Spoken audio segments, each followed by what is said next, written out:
Chapter 6 The Giant's Drink. We've had our disappointments in the past, hanging on for years, hoping they'll pull through, and then they don't.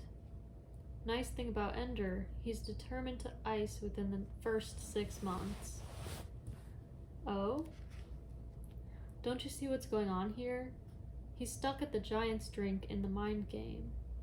Is the boy suicidal? You never mentioned it. Everybody gets the giant sometime. But Ender won't leave it alone, like Pinuel. Everybody looks like Pinuel at one time or another. But he's the only one who killed himself. I don't think it had anything to do with the Giant's Drink. You're betting my life on that. And look what he's done with his launch group. Wasn't his fault, you know. I don't care. His fault or not, he's poisoning that group. They're supposed to bond, and right where he stands, there's a chasm a mile wide. I don't plan to leave him there very long anyway. Then you better plan again. That launch is sick, and he is the source of the disease. He stays till it's cured. I was the source of the disease. I was isolating him, and it worked. Give him time with the group to see what he does with it. We don't have time. We don't have time to rush too fast with a kid who has as much chance of being a monster as a military genius. Is this an order? The recorder's on. It's always on. Your ass is covered. Go to hell. If it's an order, then It's an order. Hold him where he is until we see how he handles things in his launch group. Graf, you give me ulcers. You wouldn't have ulcers if you'd leave the school to me and take care of the fleet yourself. The fleet is looking for a battle commander. There's nothing to take care of until you get me that. They filed clumsily into the battle room, like children in a swimming pool for the first time, clinging to the handholds along the side. Null gravity was frightening, disorienting. They soon found that things went better if they didn't use their feet at all. Worse, the suits were confining. It was harder to make precise movements, since the suits bent just a bit slower, resisted a bit more than any clothing they had worn before. Ender gripped the handhold and flexed his knees. He noticed that along with the sluggishness, the suit had an amplifying effect on movement. It was hard to get them started, but the suit's legs kept moving, and strongly, after his muscles stopped. Give them a push this strong, and the suit pushes with twice the force. I'll be clumsy for a while. Better get started. So, still grasping the handhold, he pushed off strongly with his feet. Instantly he flipped around, his feet flying over his head, and landed flat on his back against the wall. The rebound was stronger, it seemed, and his hands tore loose from the handhold. He flew across the battle room, tumbling over and over. For a sickening moment he tried to retain his old up-and-down orientation, his body attempting to right itself, searching for the gravity that wasn't there. Then he forced himself to change his view. He was hurtling toward a wall. That was down. And at once he had control of himself. He wasn't flying, he was falling. This was a dive. He could choose how he would hit the surface. I'm going too fast to catch a hold and stay, but I can soften the impact. I can fly off at an angle if I roll when I hit and use my feet. It didn't work at all the way he had planned. He went off at an angle, but it was not the one he had predicted. Nor did he have time to consider.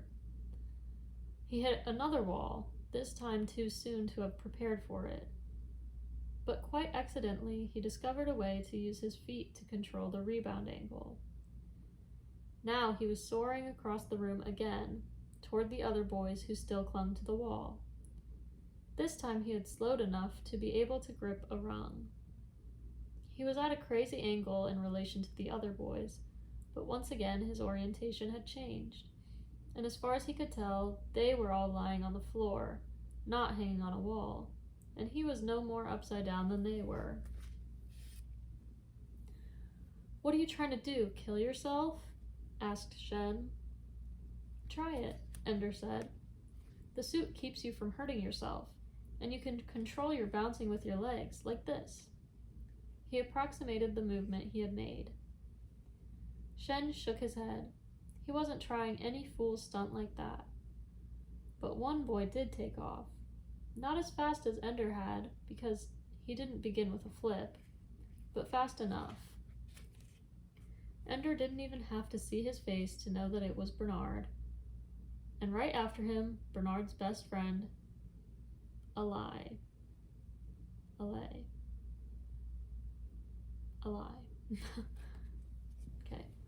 Ender watched them cross the huge room.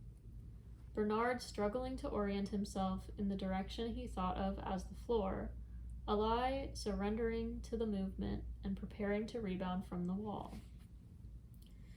No wonder Bernard broke his arm in the shuttle, Ender thought. He tightens up when he's flying. He panics. Ender stored the information away for future reference. And another bit of information, too. Alai did not push off in the same direction as Bernard. He aimed for a corner of the room. Their paths diverged more and more as they flew, and where Bernard made a clumsy, crunching landing and bounce on his wall, Alai did a glancing triple bounce on 3 surfaces near the corner that left him most of his speed and sent him flying off at a surprising angle. Alai shouted and whooped, and so did the boys watching him. Some of them forgot they were weightless and let go of the wall to clap their hands. Now they drifted lazily in many directions, waving their arms, trying to swim. Now that's a problem, thought Ender. What if you catch yourself drifting? There's no way to push off.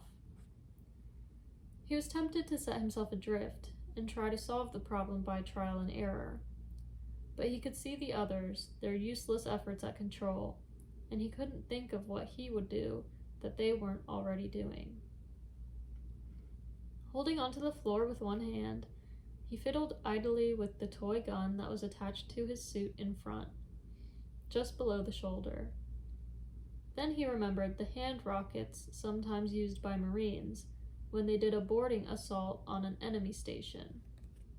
He pulled the gun from his suit and examined it. He had pushed all the buttons back in the room, but the gun did nothing there. Maybe here in the battle room it would work. There were no instructions on it, no labels on the controls. The trigger was obvious. He had had toy guns, as all children had, almost since infancy.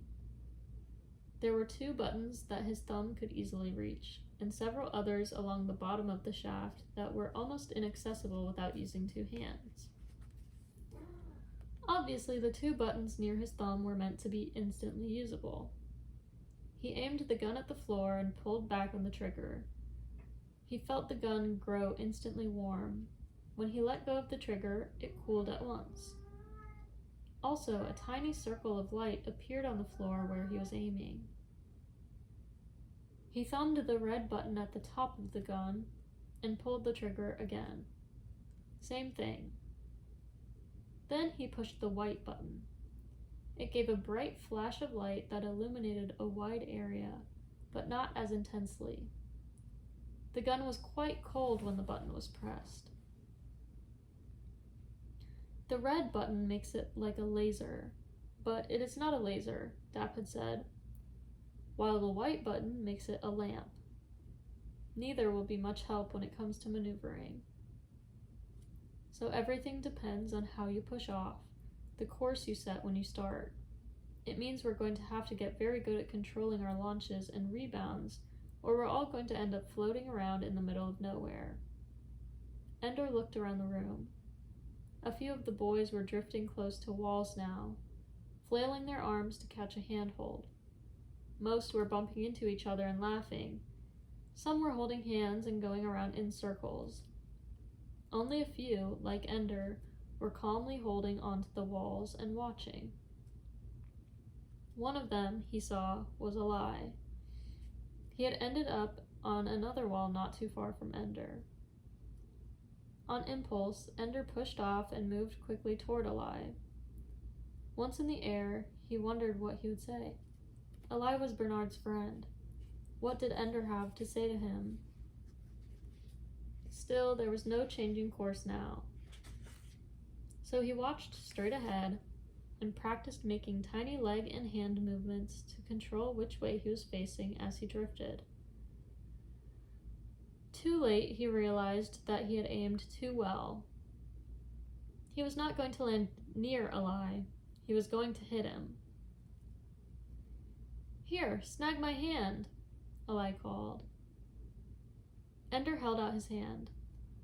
Alai took the shock of impact and helped Ender make a fairly gentle landing against the wall. "That's good," Ender said. "We ought to practice that kind of thing." "That's what I thought, only everybody's turning to butter out there," Alai said. "What happens if we get out there together? We should be able to shove each other in opposite directions." "Yeah. Okay?" It was an admission that all might not be right between them. "Is it okay for us to do something together?" Ender's answer was to take Alai by the wrist and get ready to push off. "Ready?" said Alai. "Go." Since they pushed off with different amounts of force, they began to circle each other. Ender made some small hand movements, then shifted a leg. They slowed. He did it again. They stopped orbiting. Now they were drifting evenly. "Packed head, Ender," Alai said. It was high praise. "Let's push off before we run into that bunch. And then let's meet over in the corner." Ender did not want this bridge into the enemy camp to fail. "Last one there saves farts in a milk bottle," Alai said. Then, slowly, steadily, they maneuvered until they faced each other, spread-eagled, hand to hand, knee to knee. "And then we just scrunch?" asked Alai. "I've never done this before either," said Ender. They pushed off. It propelled them faster than they expected. Ender ran into a couple of boys and ended up on a wall that he hadn't expected. It took him a moment to reorient and find the corner where he and Alai were to meet. Alai was already headed toward it. Ender plotted a course that would include 2 rebounds to avoid the largest cluster of boys. When Ender reached the corner, Alai had hooked his arms through 2 adjacent handholds and was pretending to doze. "You win. I want to see your fart collection," Alai said.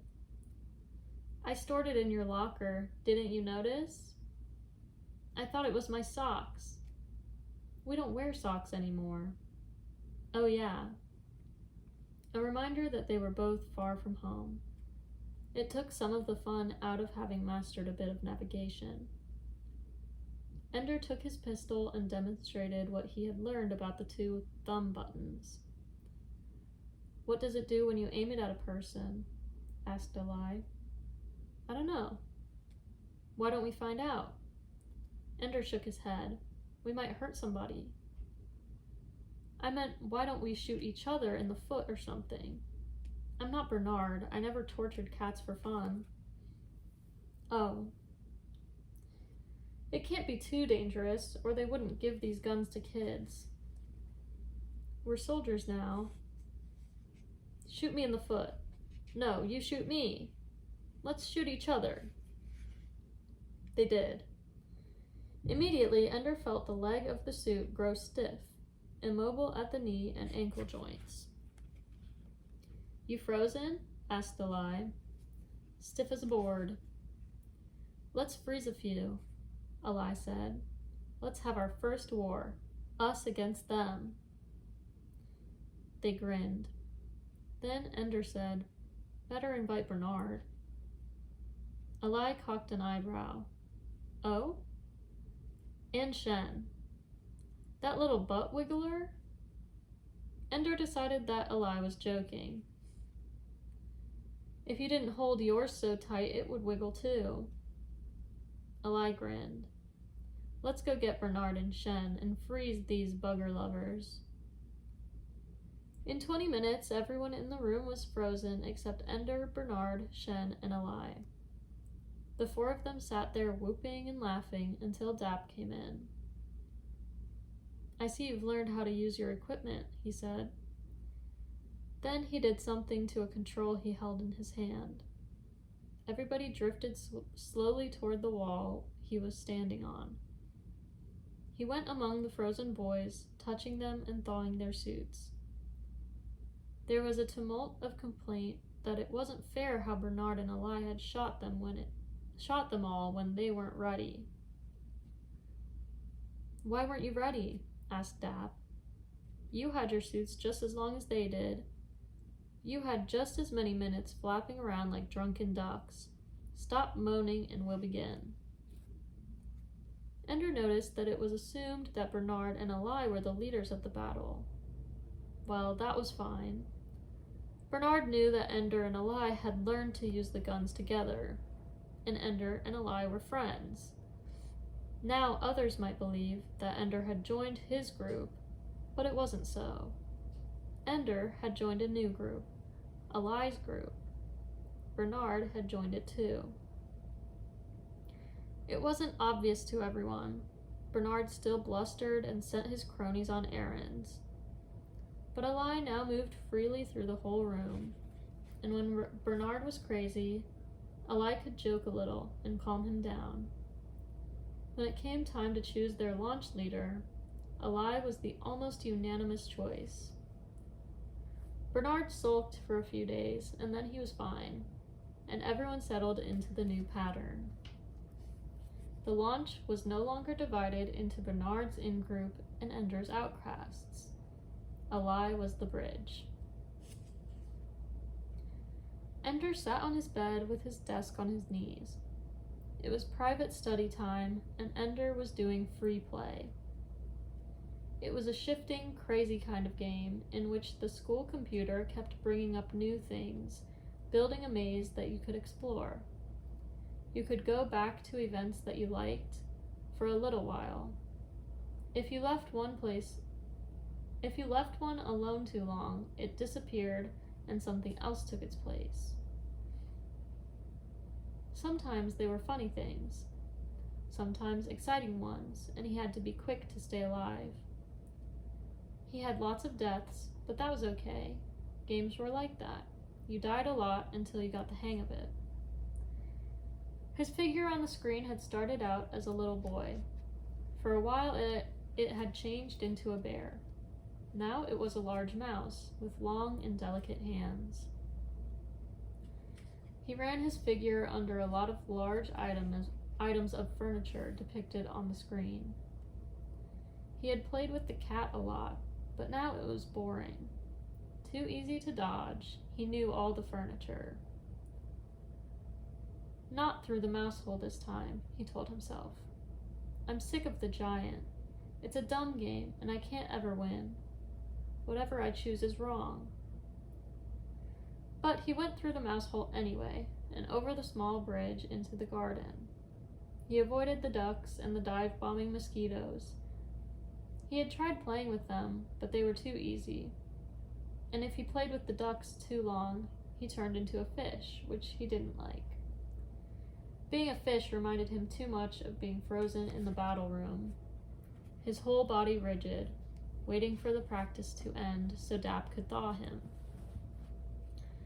So, as usual, he found himself going up the rolling hills.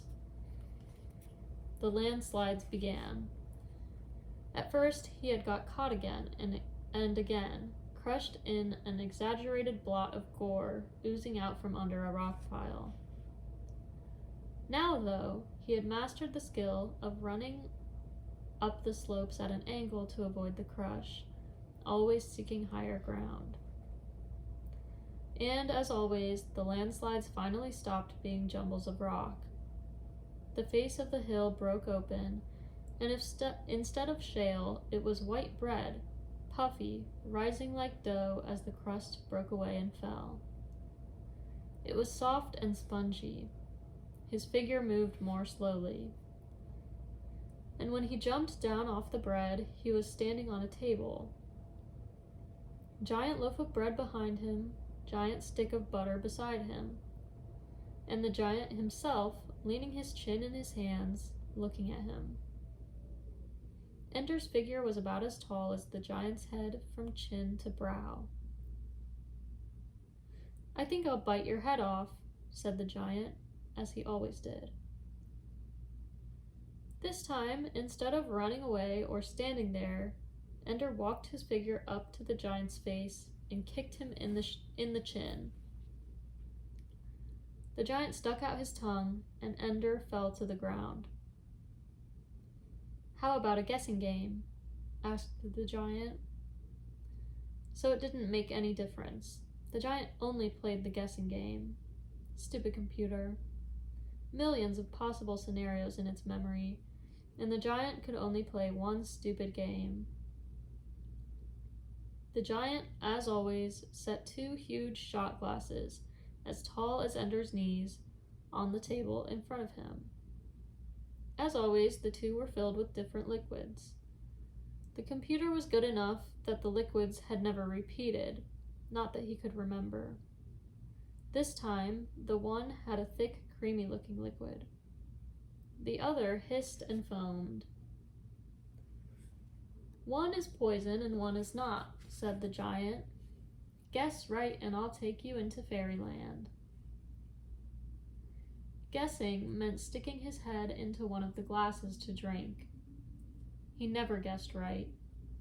Sometimes his head was dissolved, sometimes he caught on fire, sometimes he fell in and drowned, sometimes he fell out, turned green, and rotted away. It was always ghastly, and the giant always laughed. Ender knew that whatever he chose, he would die. The game was rigged. On the first death, his figure would reappear on the giant's table to play again. On the second death, he'd come back to the landslides, then to the garden bridge, then to the mouse hole, and then, if he still went back to the giant and played again, and died again, his desk would go dark.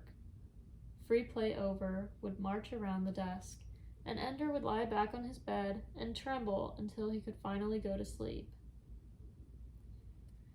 The game was rigged, but still, the giant talked about fairyland.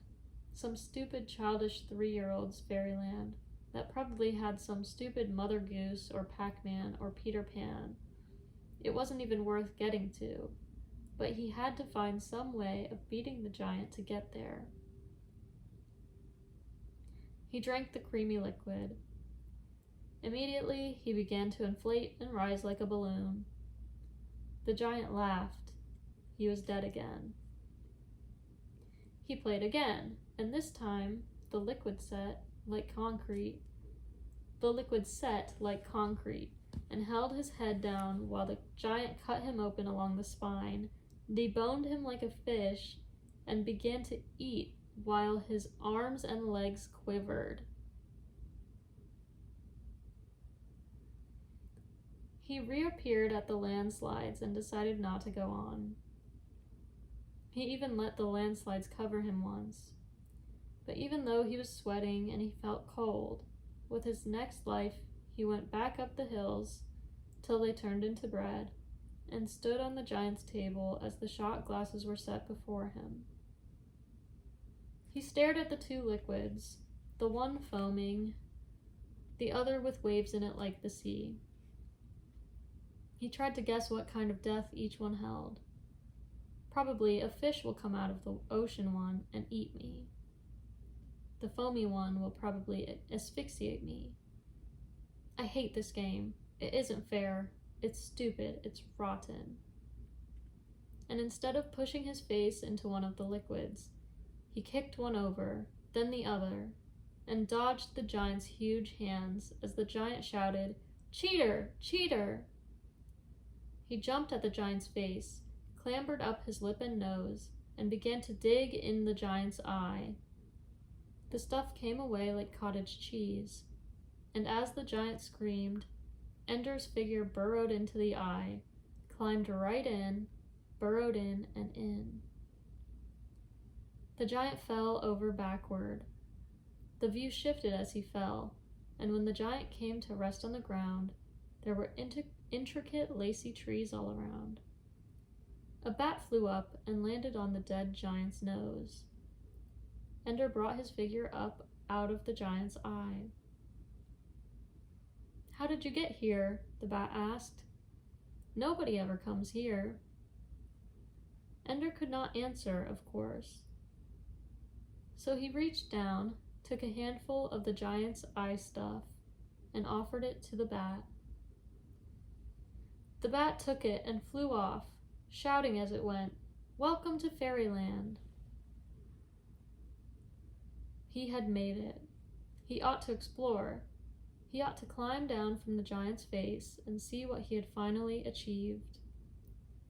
Instead, he signed off, put his desk in his locker, stripped off his clothes, and pulled his blanket over him. He hadn't meant to kill the giant. This was supposed to be a game, not a choice between his own grisly death and an even worse murder. I'm a murderer, even when I play. Peter would be proud of me.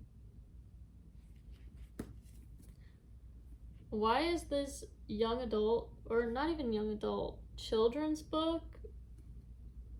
Is this a children's book? No, it's a young adult book. Why is a young adult book giving Attack on Titan? Why are we digging through a giant's eyeball? Why are we deboning a child? I mean, not the child, but his character or whatever. Deboning him through his spine and then eating him while he wriggles around.